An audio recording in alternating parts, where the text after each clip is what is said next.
Go for it. We're ready. Welcome to the True North Podcast. We're two practicing light workers. Oh, no, it is the True. Maybe I do need tiny cue cards. Welcome to the True North Podcast with Abby and Ryan. My mom said that because I was all like, should I call it the True North Podcast or a True North Podcast? And she was like, no, this is the only True North Podcast with Abby and Ryan. That's true. Mm-hmm. So welcome for the third time to the True North Podcast with Abby and Ryan, where two practicing light workers get together once every other week for 2 hours to have and continue an ongoing conversation about wholeness and healing for body and mind so that you can live as your true self and find your true and follow your true north. Find. We're gonna do it all here. That was difficult to get through. That's what she said. I'm Ryan. And I'm Abby. Good morning. Yeah. One day I'll get good at that. So, episode 8, part 2, continuing from last time. Yeah, here we are. We are. You wanted to talk about apologies. Yes. Apologies.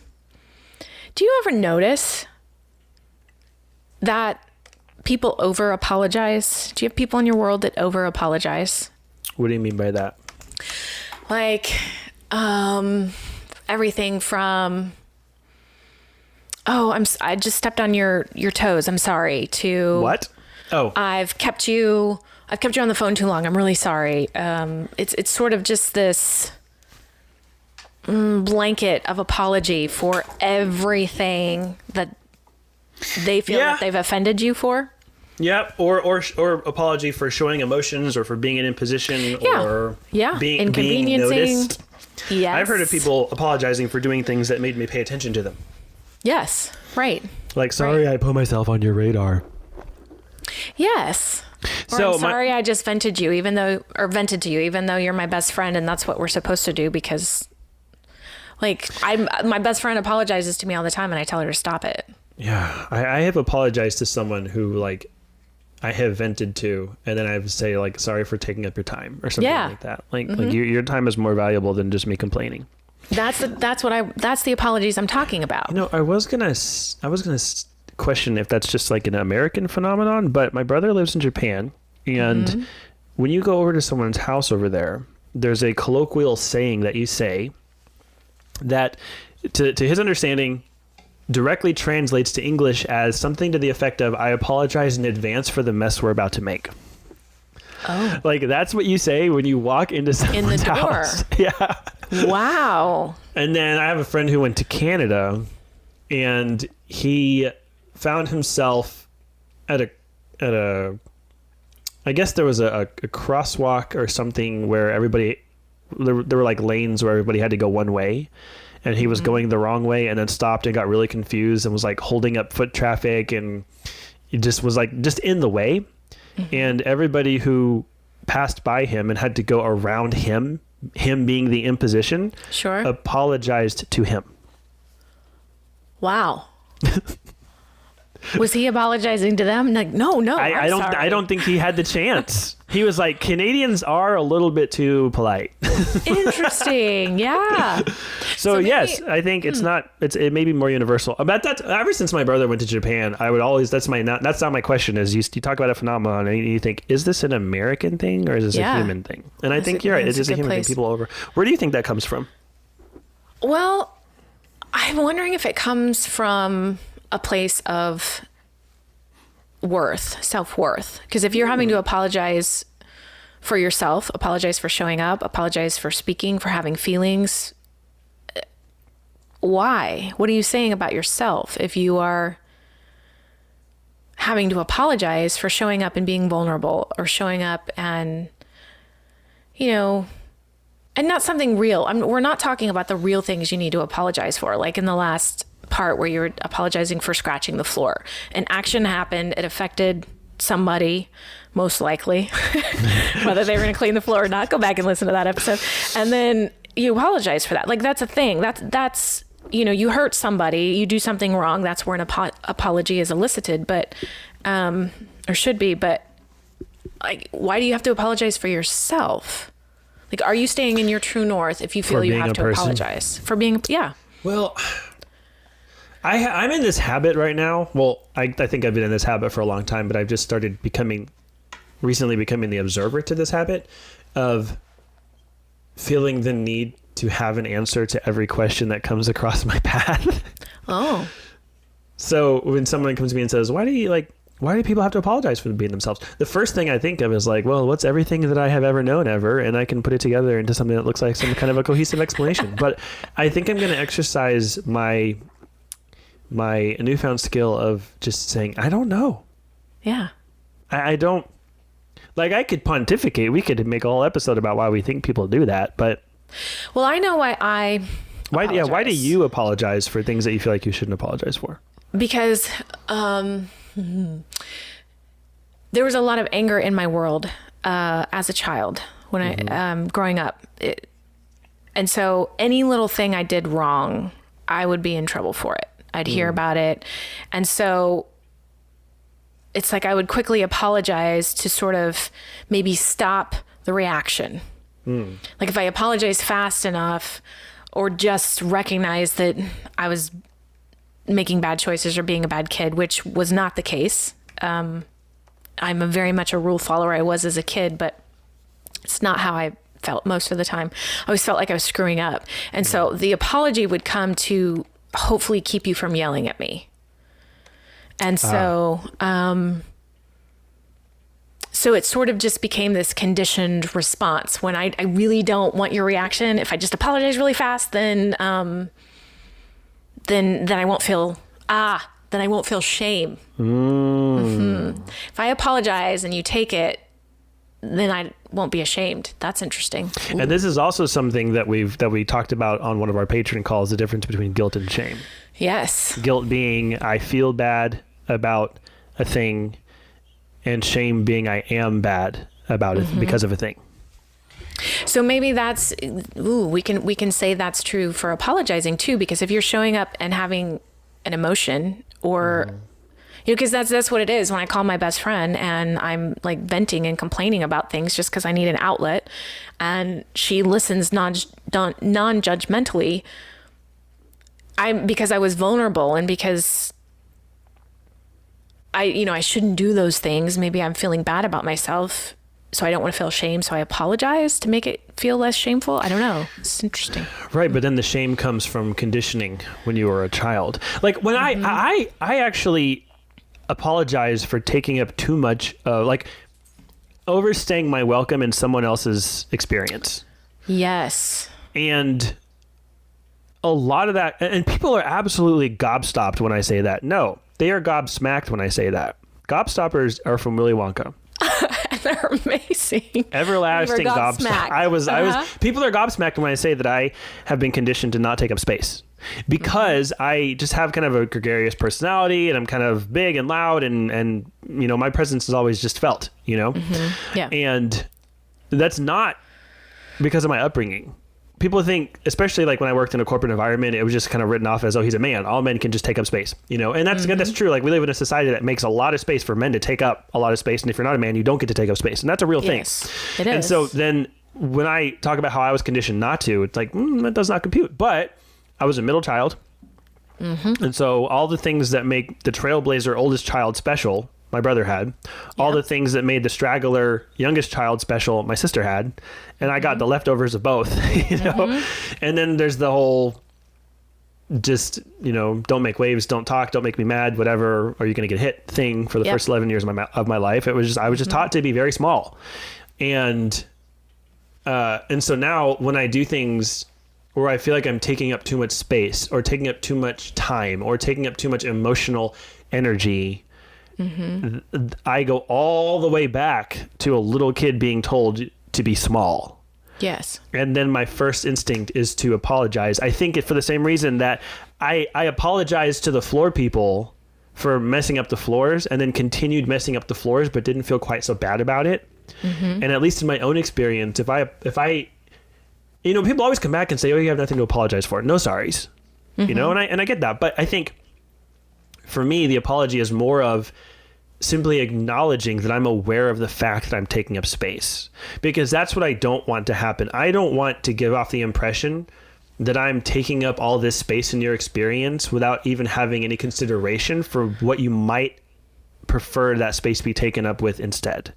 And at least the apology is a way of acknowledging, like, I see that you have chosen to give me the space as opposed to anything else that you could have given the space to. And so maybe...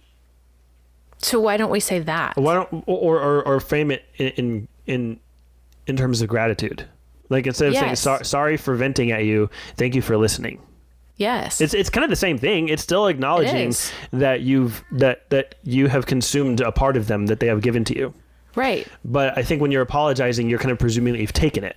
But when you're experiencing it in terms of gratitude, you're showing that you're acting like they've given it. The difference between giving and taking, maybe. Yes, and you're implying, I think, when you apologize, that you have in some way done something bad, right, or wrong. And well, you are trained as a little kid to believe that taking up space is the wrong thing to do. Yeah. So, does that mean, okay, if I just show up, take space, do what I need to do, and then we move on, does that make me arrogant then? I think we have a fear. Again, I'm projecting onto every human. I have a fear that if I don't acknowledge the space I'm taking up, people will assume that I'm arrogant enough to think that I deserve to take up that space, regardless of whatever anybody else would have preferred it be taken up with. Does that make sense? Yeah. So then acknowledging it is kind of a way of kind of getting ahead of that and saying, no, I get that I'm taking up the space, and I am totally fine if it's taken up with something else.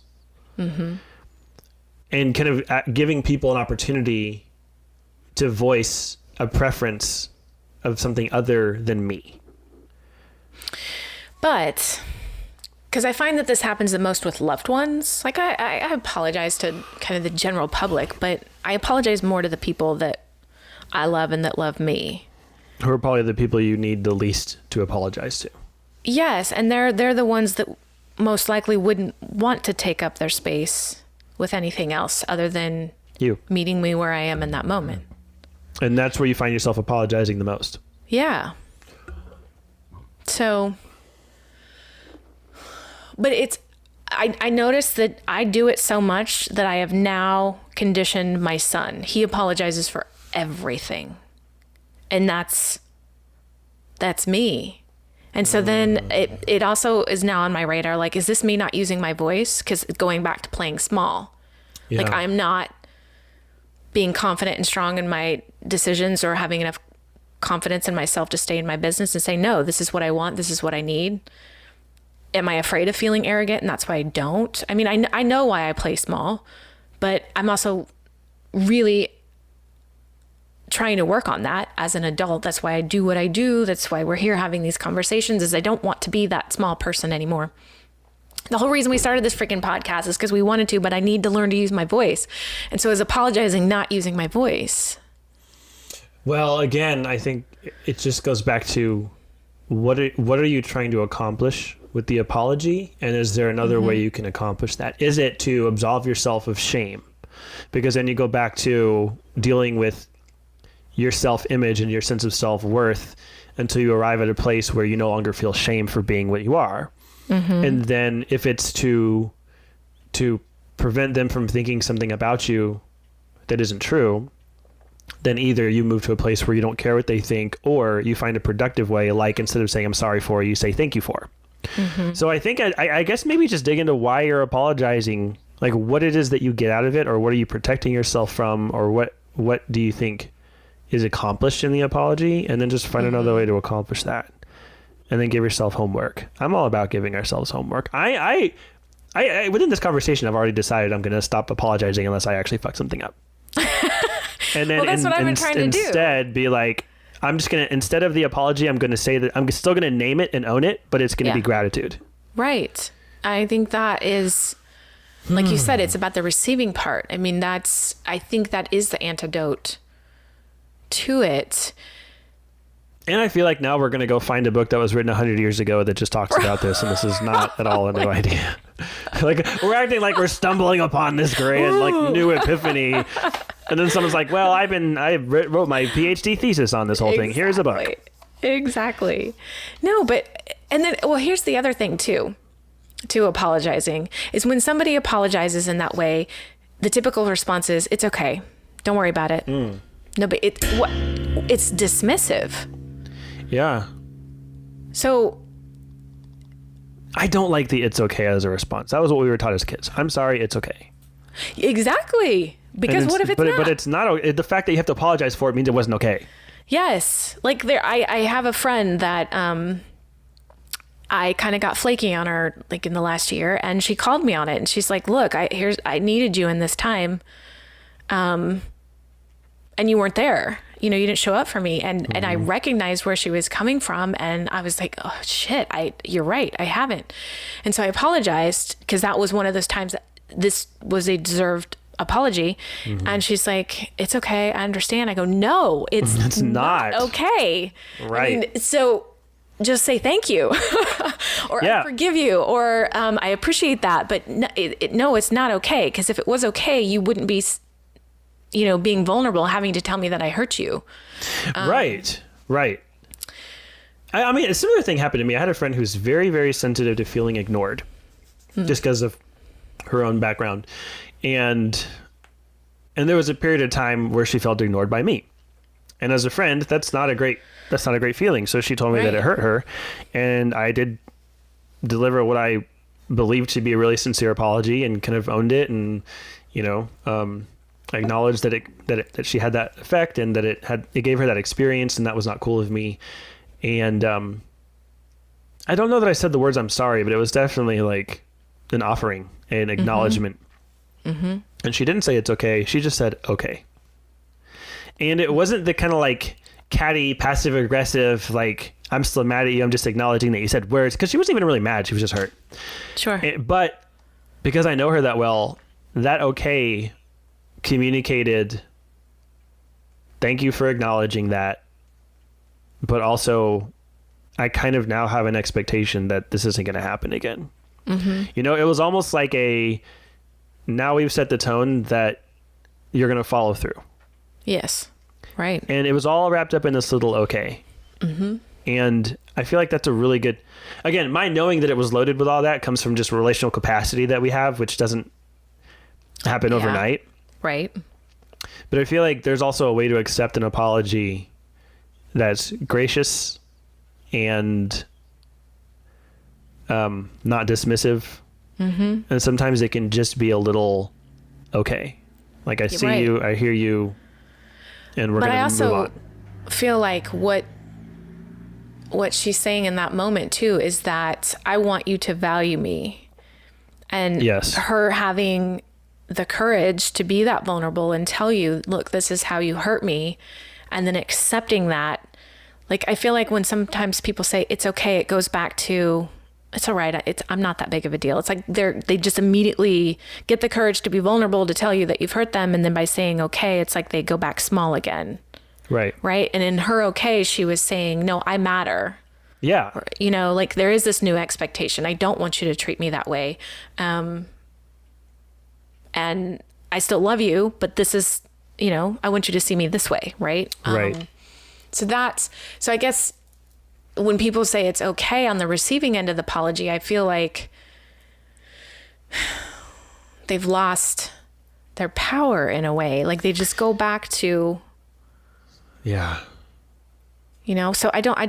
I when people say it's okay, I really try to point it out. Like, no, it's not. And like, I recognize that you took a lot of courage for you to even say this in the first place. And now I'm, like you said, I'm owning my behavior. And now, because I do love you and I do value you, I want to address that and change. Do you know how I accept apologies? How? And this has only actually happened a few times in my adult life, because I've had the fortune of not really having anyone wronged me in a significant way that warrants an apology. But the last couple times I've accepted, or someone has felt the need to apologize. My first thing is to say thank you. And then my immediate follow-up is some type of connection. Like, thanks for doing that. Let's go get donuts. It's almost like I rush into the first building block of a new paradigm. Is that because the other's uncomfortable? Well, I guess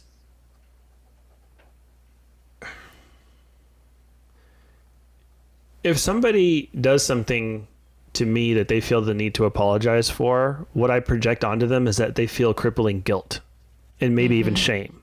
Because I myself, if I do something apology worthy, I feel a lot of guilt and a lot of shame.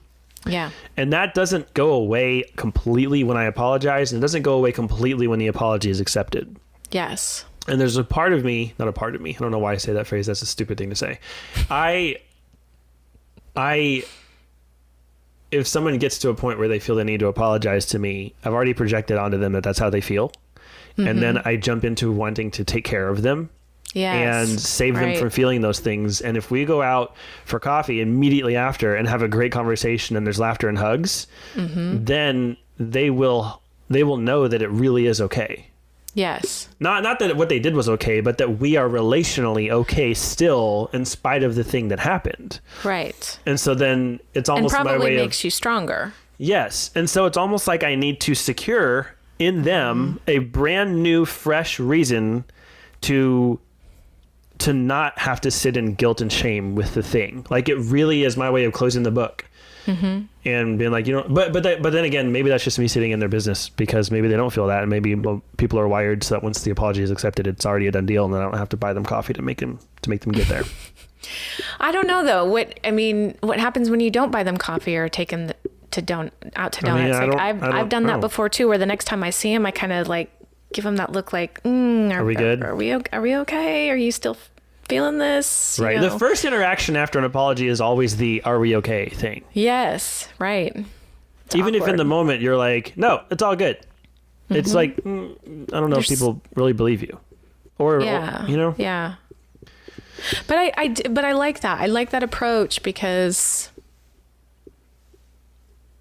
I do feel like you're saying I value our relationship, regardless if we had a disagreement, if one of us hurt each other, the fact that we can be vulnerable, have a conversation about it, and then still show up and have laughs and hugs. I think that's really healing. Okay, I like that. Let me say this to you and see how you respond to it.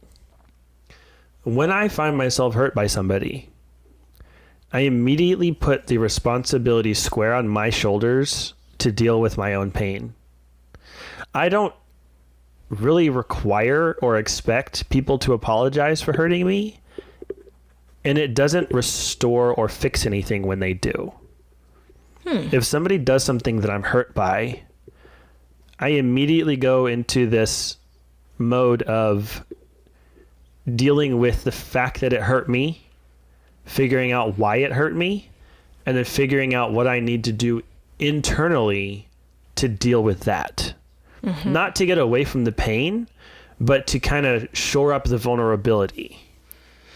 And then once I've dealt with that on my own, I don't need anything from them. I don't need restoration. I don't need them to own it. I don't need them to apologize. I don't need them to acknowledge the hurt or the pain. I'm good. I really, really, really am good. Well, that's where all human beings should be. That is staying in your business. But You're very good at defining all these today. Well, I just feel like we need to define our terms because we're using them and we never really did, and they all have like a fuzzy edge to them that could suck other things in if they. But I don't expect that of anybody else. I never ever have hurt. Well, I don't want to say never, but I can't think of a time that I've hurt somebody and just thought, well, they need to deal with how they're feeling about it, and that's all their job. Yeah. I think it would be healthy of them to do that. I think it's health for me to do that, but I don't go to other people and say, how you feel about what I do is your problem. Well, that's good. But but how I feel about what they do is my problem. There's a very huge double standard here. Well, that goes back to sort of your Buddhist thinking of like non-attachment. Because if you are hurt by what they have said or done, then you are attached to an expectation, an outcome, or a behavior. And so when you are trying to learn and walk with that model and someone hurts you, literally, you are getting close to enlightenment there, where you're turning and looking to why this has affected me. Yes. What did it trigger in me? It is not about the other person, because if you're carrying something around and whatever they're saying or doing is hurting you, then that is on you. I agree. Yes. And if you wait for an apology from somebody, holy crap, you are sitting in somebody else's business, and you could spend a very long time. The abuser in my life, if I spent the rest of my life waiting for an apology from that person, not going to happen. Your whole life is on hold. happen, and I will suffer. I spent plenty of time in my 20s suffering, waiting for this person to kind of apologize and see me and show me kindness, and it never was going to happen. And so that's exactly where, just like you, had to go in and figure out, do my own healing, figure out my own hurt, my own pain, and be okay with that, and be able to just move forward without the other person. And that's, I think, what forgiveness really is. It's just a letting go of your attachment to what they did. Yes. And I mean, here's why I wanted to see what you would say about that, because it all comes down to where you believe the problem lies. Mm-hmm. If someone did something and I was hurt, my first inclination or my first instinct is to disconnect their action from my reaction. I was hurt. The problem is not that they did a thing. The problem is that I let it hurt me. Mm-hmm. And so therefore that problem lies within me to fix. If I hurt somebody else, I really believe the problem is in the fact that I did the thing that caused them pain. That's also my responsibility to fix. It is. Oh my gosh. No. This is where it gets. I put too much responsibility on myself. I think in one sense, I put the responsibility. If I'm hurt by someone, I think it's healthy and it's a good thing for me to deal with. Maybe just figure out what I need to do to not be hurt by that thing in the future. Mm-hmm. I think that's okay. That responsibility I'm okay putting on me. But I also put the responsibility on me when I do something that hurts somebody else. I don't go to them and say, how you feel about what I did is not my problem. Mm-hmm. I'm like, oh, I shouldn't have done that. I caused all these ripple effects. And if, and if I hadn't done this, then you wouldn't have felt this way. And it's all my fault. And I feel like there's a level of unhealth there. Mm-hmm. But I also feel like it also feels like an emotionally mature thing to do, to own your contribution to someone else's negative experience. Absolutely. It does. But this is where I think do what you can to make it right. We need to define what love is. Oh, shit, Abby. Because I feel like what you're saying is, if I love somebody, I don't want to hurt them. I don't. And I carry that, and I want to try to repair that. Even though I know very logically that if they are hurt by something I said or did, then they do have something they need to work on. But I also feel like I want to own my behavior, Right. And so so then that's like, to me, that's like, what are we describing? Are we talking about two different things? Because yes, I do want them to own why they're being hurt and learn from that. That's hard to say to somebody too. Like, well, if I hurt you, then it's not your problem. I don't think it's not my place to say that to them if I'm the one doing the hurt. It's their best friend or their confidant or someone that they go to who's a third party who didn't do the hurting to then say, it's your job to deal with how you feel about it. But it's really asshole-ish if you don't recognize that you have impacted them in some way. To me, that's the opposite of love. Right. Which why in the last episode I was trying to say, how do you stay out of their business without being an asshole? Yeah. Because love is connective. But see, when we go back to the example we used in the last episode of the mask versus no mask, and how you show up when somebody isn't wearing a mask and you are, I think it is still love if you can have empathy and realize, like, they just had a hysterectomy. There is a story there. Mm-hmm. It's either they don't know any better and they're that young soul, or they're caught up in the bandwagon, or they're whatever it is, that's still their story. And that's not for me to change or own or manipulate or judge. Right. So So I do think there is a way to still love, but stay in your business. It's just hard to do. It's just a lot of work. Yes. It's a lot of work that you can't do on accident. Like, it has to happen on purpose. Love has to happen on purpose. Yeah. And it's like anything else. It takes stamina. You have a limited capacity for how much of that you can dole out.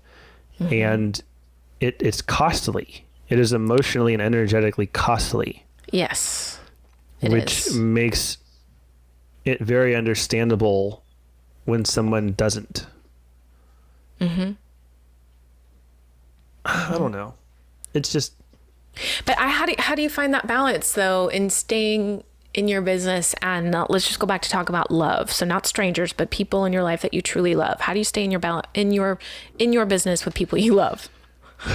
I don't know that that's possible. Unless, again, if we go back to defining our terms, if staying in your business just means not, if being in other people's business just means predicting how you think they will respond to you.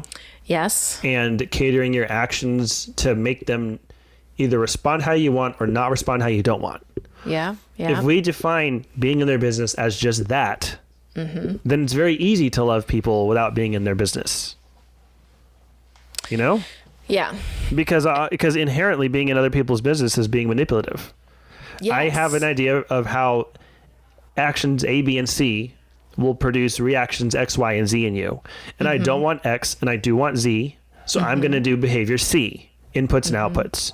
That is manipulative, yes. which is not love. That is controlling behavior, which is yes. not love. Correct. And so if you are... So I guess by definition, now that we have a definition, being in someone else's business is anti-love, and loving someone is anti-being in their business, because to truly love someone is to see them for all that they are and to champion them being and living in the fullness of what they are, not what you want them to be, not seeing them as a problem to be solved, but not just conditional. Yes, but seeing what they are and being like, mm-hmm. I love that. Not yes. what you do, not what you contribute, not the things that you add to my life tangibly or monetarily, but just what you are. Yes. Mm-hmm. And when you do that, then how we've defined being in other people's business does not exist, because all I want you to do is keep being what you are. Yes. And my best way to make sure that happens is for me to stay out of your fucking way and to just be what I am. Oh, okay. So that's a really good point, to stay out of their way and just be who I am. Yes. So you're saying you staying in your true north is staying out of their business, because you staying in your true north is staying in your business and getting out of their way and right. just loving them for who they are. Well, because if you love someone for who they are, what they are apart from you. They were before they met you and they will be after you're gone. Yes. And so if you love someone for who and what they are, then that's what you're going to want them to be. You're going to want them to be exactly what they are. They are, yeah. And so nothing you can do is going to make them more of that or less of that. So you don't try to do either. You just hold space for them to have the freedom mm-hmm. to be what they are, and you enjoy the fact that you get a front row seat. So if that's really love, most people are not walking around that way. Are we not loving people? I mean, I think we're talking in terms of ideals, right? Like that's yes. a platonic ideal.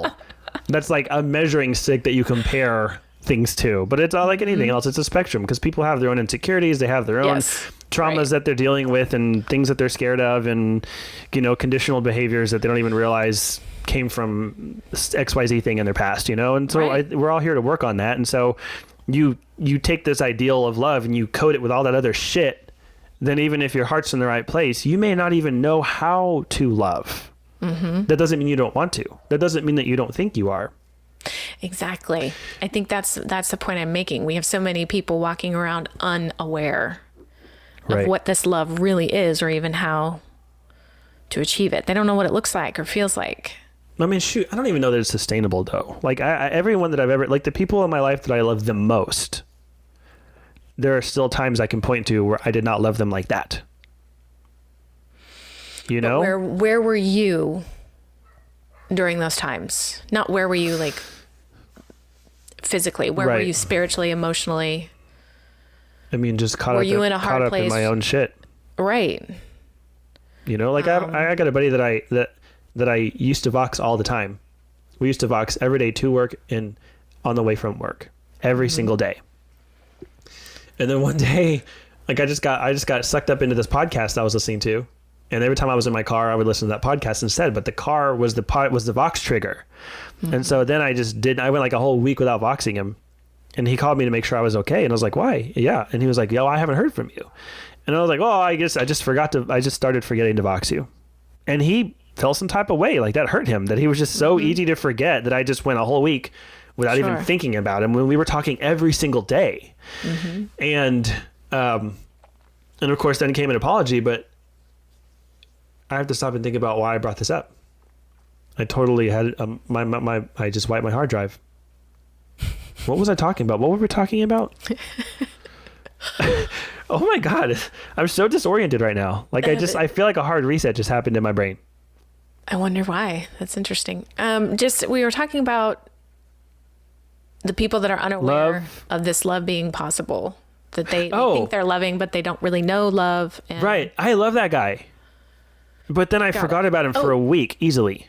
You were talking about where you were in different times. That's where we were. But I wasn't going through a hard time. I wasn't processing something heavy. I was just distracted by a podcast. And that's all it took for me to completely drop off the face of the earth for him. And he's one of those people that's wired to like, to kind of need be sensitive to that affirmation. You know? And so then for a week, I just, without even prepping him, I just stopped talking. That was very unloving, especially knowing that about him. Very unintentional, very absent-minded. And then afterwards, I was like, oh, I just started forgetting to Vox you. I'm sorry. And it was like a shitty apology, and we had to work through it. But that's one of the people that I love the most. But in that instance, I was very, very opposite of love. Haphazardly, carelessly. Okay, this is getting really philosophical because was that an absence of love? Well, I feel like if a love is a presence of caring, which I think it is. But you didn't stop loving him. You just stopped talking to him for a week. What I did was I spent a week engaging in activity that I knew was going to make him feel devalued. I didn't consciously acknowledge, because if I had, I would have been like, oh, I need to stop listening and Voxing. Right. You know? Okay. But he just fell off my radar. And then when he came to me and said he felt devalued, my response was, oh, I just forgot about you. Sorry. Which then is the worst thing you can do when someone, you know? And so then I just was careless. And I mean, even like, I think loving and caring go hand in hand. And I became careless. So I think in action, I 100% stopped acting in love towards this guy. And I really do believe that impact matters more than intent. So I could say I loved him in that I felt affinity towards him and that I felt love for him. But it does not matter if you feel love towards somebody. If it doesn't show in your actions, you may as well not. It's like being literate and not reading. Does it matter that you can read if you don't read? Does it make any difference in your life? Right. And so if you feel love towards somebody, you feel emotions towards them, you feel certain affinity towards them, but it doesn't show in your actions, it doesn't fucking matter. And so in that moment, no, I wasn't loving. And you can tell because then he felt devalued. And if you love someone in action, that is the antithesis of making them feel devalued. Because the whole, like, what you love something because it holds value to you. Well, love is a basic human need. Right. And I think when you love a person, truly, again, like platonic ideal, unattainable, not sustainable because we're human and fucked up. You know, like I think the only way that somebody could really truly achieve this is if they had zero muck in their lives ever. And so like it's impossible. But I feel like if you truly love somebody, they to you are like gold. Because gold itself just, I mean, it's a metal. A tree does not care that gold is not a rock. A dog does not value gold more than something that's not gold, but humans do because we place value on it. And it doesn't have to do anything to have value. It just has to be gold. It just has to be what it is. Yes. And you value it because it is what it is. And so when you love a person, you value them because they are what they are. They don't have to do anything to earn it. They can't do anything to not have you value them. Right? And so love and valuing someone, I think, go hand in hand. And so then if you do actions that make someone feel like you do not value them, then those actions can't be counted as loving. They just can't. I try not to say that I love... I mean, I've said this a lot in this podcast. I love this guy, but I really do think loving is something you do. Love is an action. It's not something you feel. It's not a state of being.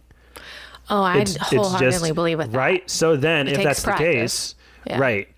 If that's the case, I mean, it's like, okay, when I was a gymnast, I would say I'm a gymnast, right? Because I was regularly engaging in gymnastics. I identified as a gymnast for maybe 10 years after the last time I stepped foot in a gym to do gymnastics. And then at some point I realized I am no longer a gymnast. I thought I'm a gymnast because I can do these things. And then as I aged and I stopped practicing, I realized I can't do those things. And so slowly I realized I'm not a gymnast anymore. The thing that made me identify as a gymnast, as a state of being, was the fact that I was regularly engaged in the sport of gymnastics. So that I could say, even though I'm not doing a backflip right now, I'm still a gymnast because tomorrow I will go do backflips. And if the tomorrows with the backflips ever stop, then I can no longer identify as a gymnast. And so I feel like it's a similar thing with love. Like, you can say you are in a state of being of loving somebody if you have a reputation and track record of consistently, regularly, intentionally committing the act of love towards them, which are things that show how much you value them and hopefully in turn make them feel valued by you. But if you do not regularly, intentionally engage in a steady stream of committing the act of love towards somebody, I don't think you can say that you love them in that moment any more than someone who hasn't done gymnastics in 10 years can call themselves a gymnast. So you can come in and out of love. Yes. I mean, that's just kind of where I'm at with it. I could be completely wrong. I don't know. I don't even know that there is a right or a wrong when it comes to things like as esoteric as love. You know, the thing is, it's kind of a squishy subject matter. It's wow, has a wide interpretation, that's for sure. Right. I don't know where I sit with this. But I don't know that I totally agree with you. I just can't articulate what I'm feeling. So I'm gonna have to think on this and come back. Love, because I don't know. I'm getting this. You know, if your friend is needing the affirmation. Well, again, that's his muckiness coming through. It is. And so that's why I'm trying to process through this, staying in your business and love. And is there a difference? And yeah, I just feel like loving someone is intrinsically has to do with at least in some part being in their business, being in their experience. Like my buddy, I know that he loves me because the second I was like, sorry, man, like, I'll do better. I know that's important too. I know that I made you feel devalued. I'm sorry about that. And then we started boxing and he let go of it right then and there. It was over. There was no need to like recover and go out for coffee and make sure that we rebuild stuff. Like the next day I voxed him and he wasn't like, oh, I'm glad you're voxing me now, finally. Like he didn't even bust my balls about it. He just responded in kind as though the thing never happened. Yeah. And that's him having love for me. We just have the relational capacity because when you value something, you hold space for them to be what they are. We talked about that, right? Yes. So he knows that I am a forgetful, sometimes careless person. And while he let himself get hurt by me being what I am, I named it, he named it, I owned it, and then he held space for me to be what I am. Yeah. And I mean, that's a huge act of love in my eyes. Is just Absolutely. saying, I love what you are. And I get enjoyment out of knowing that you are just being that thing. I will push people to be more of what they are if they're holding themselves back. you know, almost to the edge of their comfort zone, almost always to the edge of their comfort zone. Like, be more, turn up the volume, man. And so I have a tendency to be overbearing sometimes, where people are like, hey, just let me be small. Like, I just want to do life this way. And I'm just like, okay, well, you know, I sure. Okay. Like, I'm really working on being okay with people not being as much of themselves as I want them to be. Oh, but how do you know that's not who they are? Well, like, are you? Well, here's the deal. If in my opinion, in my experience, if someone has been conditioned to believe that they should make themselves small, like they're not worth enough to take up space and to have a voice and to be seen, then for me to just say, yeah, but you should, it kind of stomps all over their experience. Yes. Like, there's a way to invite someone into a fullness of self that still acknowledges the things in their life that have caused them to believe that they shouldn't. You know, like, it's not effective to be the one voice that says be more you in a sea of people saying be less you. A sea and decades of history of people saying be less you. Right. And I don't want to discount that experience for people. But if I just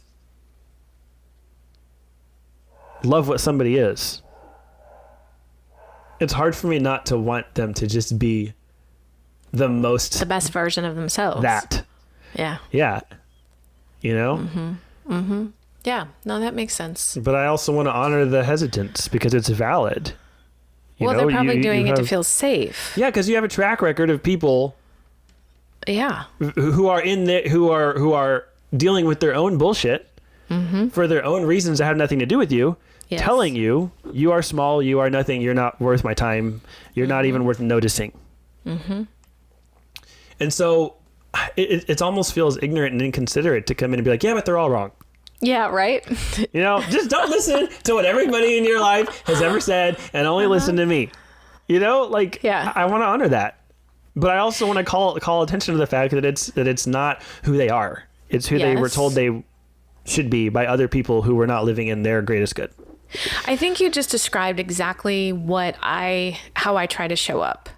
Is I don't want to come and tell you that your thinking is wrong and try to get you to see you for who you are and try to get you to change that. And I really try to show up, recognize, like you said, just kind of honor their experience wherever they are in that moment, and then just show them, right? Be the way. And I think that's a lot of this work that we do, you know, and that's in how I try to educate people. It's like, I want to pique your interest enough for you to go find this stuff out on your own.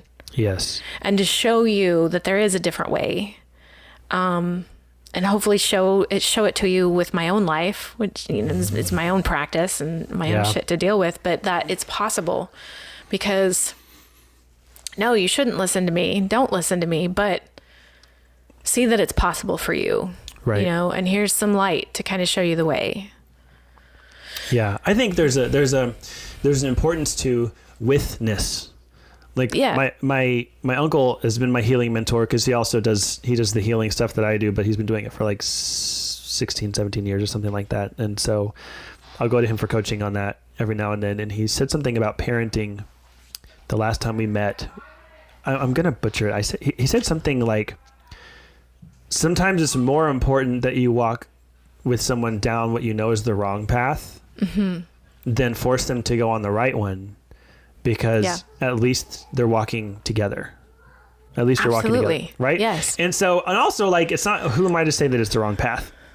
So if I see someone who is taught to be small, and I absolutely love what they are, and want them to just like be out and proud about it, I have my preferred path for them, but that's my preferred path for them, right? And how could I want anything different? You know, but I feel like it's more important to be with them where they are and to just kind of continue to show them that you love what they are. Like you are where you are. You've been taught what you've been taught. You've been conditioned how you've been conditioned. You feel the way you feel. Yeah. And as badly as I want you to feel invincible, as badly as I want you to feel like you can take on how the world. I see you. Yes. And as badly as I want you to see you the way I see you. Yep. I understand that you don't, and I understand why you don't, and I honor that. So instead, I'm just going to be with you. I'm just going to be with you where you are. And not try to push you along the path or try to get you to where I want you to be, because we've already talked about that's anti-love. Yes. Be with you, see you for what you are and who you are, and continue to remind you relentlessly that I love what I see when I look at you. Yes.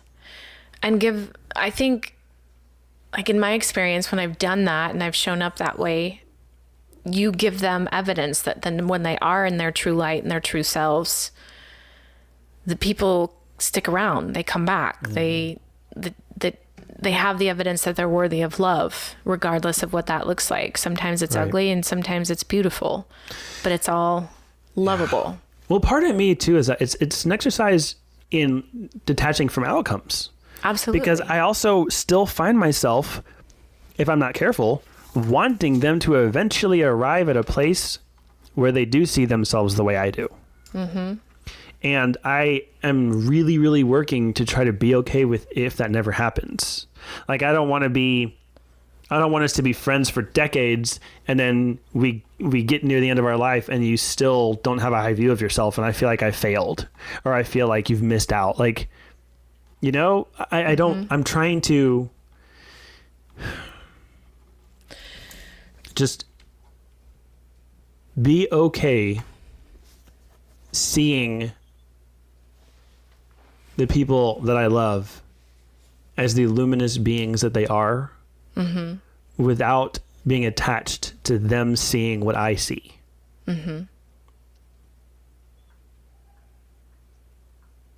And that's really difficult for me. It is really difficult. That goes, I think that goes back to our ego mind, right? That we know something they don't, or that we know something better. We see something better for them. But like you said, how do we know that that's better? Right. How do we know that that's not the intended path that they came here to live? Exactly. Am I getting in the way of, yes, you know? Yes, absolutely. So it's hard to detach from that, but that's, I mean, you know, life is practice. It requires effort. It is a constant awareness, and it can be energetically draining, but I think it's worth it and so necessary if we're, you know, choosing to find our tribe in this way, to show up without an attachment. And yes, and that's so hard to do. It is, but we recognize that it's hard to do, and we keep showing up and we keep trying. If we're strong enough. But that's why you have a tribe in the first place, because sometimes I need to say to you, hey, I need you to carry the load today. It's like, okay, I've been using this analogy lately, and I don't know why, but like, you know, when somebody's struggling, I don't want to just go get in their boat and start paddling for them. I don't want to save them. I don't want to try to take it away their experience, not allow them to feel something because I'm trying to, quote unquote, love them by doing it for them. Because there is a lesson that they need to learn. And if I do see that if they can go through this experience, they will see more of them that I see. Or that's how I feel. Like if you experience this, then you will see the beauty in you that I see. Yes. And so I would rather show up and just give you an oar to help you get out of the shit, help you get out of the muck, paddle out of it. But then there's also this idea of, but you're not alone. And I recognize that we're going up current, and it's like you saying that your uncle said, it's like you're going down this path. You're just walking with them wherever they are. I'm going up current with you today, but today my arms might be a little bit stronger. So take this rope and I'll just pull you for a while until you're able to paddle again.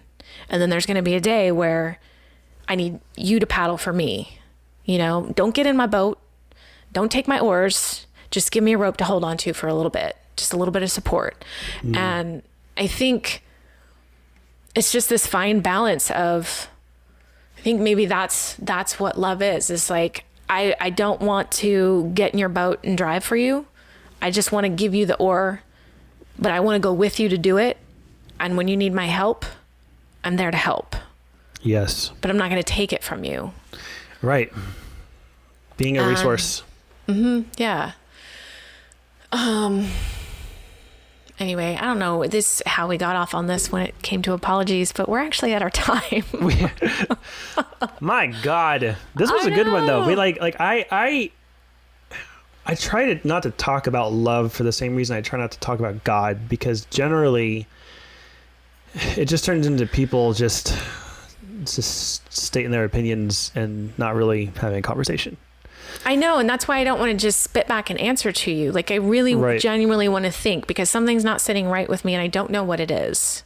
Well, it's just a really weird framework. The idea of having to say out loud, I don't love a person that you feel like you love we have like an emotional allergy to things that feel like that, you know? Absolutely. And I think, again, with my own wiring and my own experience, the idea of having to own, because you know how I am. If there's something about me that I don't like, but it is true about me, I will still force myself to own it.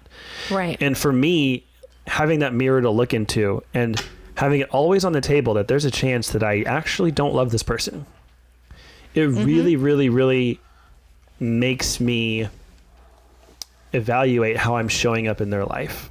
Right. If there's a chance that I may have to face the fact that I don't love them, it really just makes me ask questions about it that I think we might be afraid to ask for fear of what the answer might be. How am I showing up? What are my actions? How am I showing it? How am I proving it? How am I not proving it? Do I really love them? You know? And I think for me, just being able to have that dialogue with myself has really helped me get a lot of clarity on who I am and how I am. And I mean, like I said, I think a lot of people are afraid of the answer, so they don't ask themselves that question. Absolutely. And my deconstruction, my movement away from my Southern Baptist upbringings has really helped me develop courage to ask myself honestly the questions I am most afraid of asking. But I've always done that. I've always been really weirdly anti-risk averse. Like, whatever the opposite of risk averse is, like I move towards risk. I move towards things I'm afraid of. And that's not something that everybody does, and I also have to like build in capacity for people to be okay with other people not moving into something just because they're afraid of it. Right. Yeah. Ooh, you just said a whole lot there. Apparently Aussies do that too. Like, you know how they say that like dogs are like their owners? Well, my dog he's lazy, fat, sad all the time, and he's one of the few breeds who actually will, like Aussies will, if they're afraid of something, they move towards it instead of away from it. Yeah. It may just be because they're stupid, but I love my big dummy. No, they're not. They're incredibly smart. There's got to be something there. Yeah. No. Okay, what are you grateful for? What am I grateful for? Let me think about...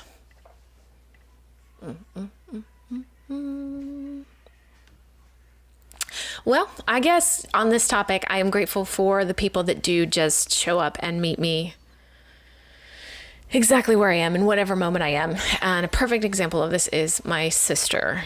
You know, we talk to each other almost daily, and she can pick up on if I'm just not feeling it, not in the mood, not to talk, you know, don't want to put the effort into explaining how I feel. And she'll just see that and not get offended by it, and then just start talking about her, which is exactly what I want to do anyway. I'd want it off me, right? And so I'm very grateful for those people who do just see me for who I am and don't hold it against me when I'm not always in a high vibrational frequency.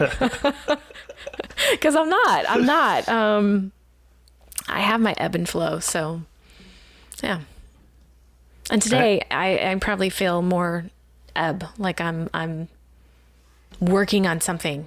Not sure what it is, but it's my frequency is matching a bit of struggle. So It'll be interesting to go back and listen to this and see if I can hear it. I'm picking up that the words ebb and flow have special meaning to you. Ah, they do. Yes. Interesting. Mm-hmm. And you, what are you grateful for? I am grateful. I'm grateful that I live in a generation where allies are a thing.